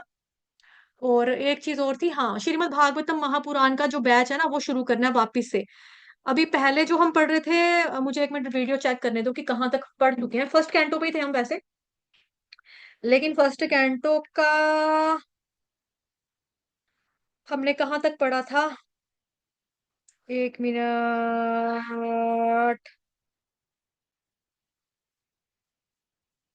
मैं बता रही हूँ, 1 मिनट। फर्स्ट कैंटो का हमने ऑलरेडी पढ़ा था। अम्म, हम्म, इसके हमने कोई, आई थिंक पहले अध्याय के, नहीं सॉरी, पहले कैंटो के 11वें अध्याय का, 11वें अध्याय का 1 से लेकर 18 लिखा है, 18 तक के श्लोक का शायद कर लिए हम। ठीक है, तो अब आप लोग क्या चाहते हो कि हम लोग जहां से छोड़ा था वहीं से कंटिन्यू करें, या स्टार्टिंग से रीड करें? ये रीडिंग वाला ग्रुप होगा। टाइम भी मैं आपको बता देती हूँ उसका, मैंने देखा है 1 मिनट की टाइम मेरे पास कौन सा बचा हुआ है। हम्म, अच्छा, 1 मिनट 1 मिनट 1 मिनट बता रही हूँ टाइमिंग।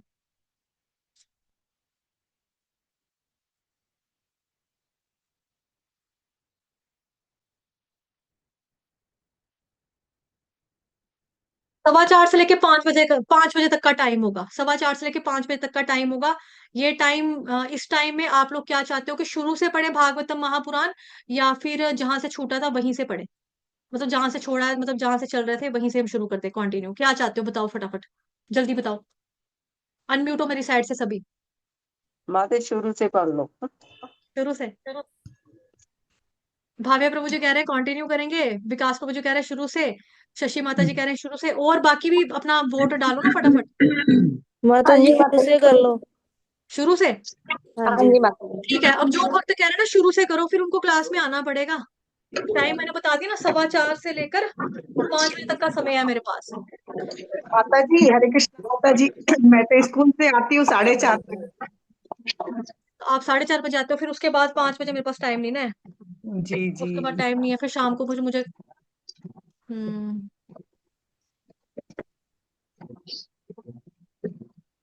ठीक है, कोई बात नहीं, मैं जितना होगा मैं सुन लूंगी उतना, ईयरफोन लगा के रास्ते में ही ठीक है चलेगा। माता जी। ठीक है जी माता हरे जी। कृष्ण। जी और जी। दूसरा टाइम अगर दिन का रखे तो 1 मिनट देखो, रुको, मेरे को दिन का टाइम बताने दो, दिन में हम कब रख सकते हैं। तो दिन का ही है ना ये। अगर दोपहर को, मैं दो, सुबह के 2 बजे है ये, दोपहर का 2 बजे नहीं है, एएम एएम एएम। 9 बजे भी नहीं कर सकते, 10 बजे भी नहीं कर सकते, 11 बजे भी नहीं कर सकते।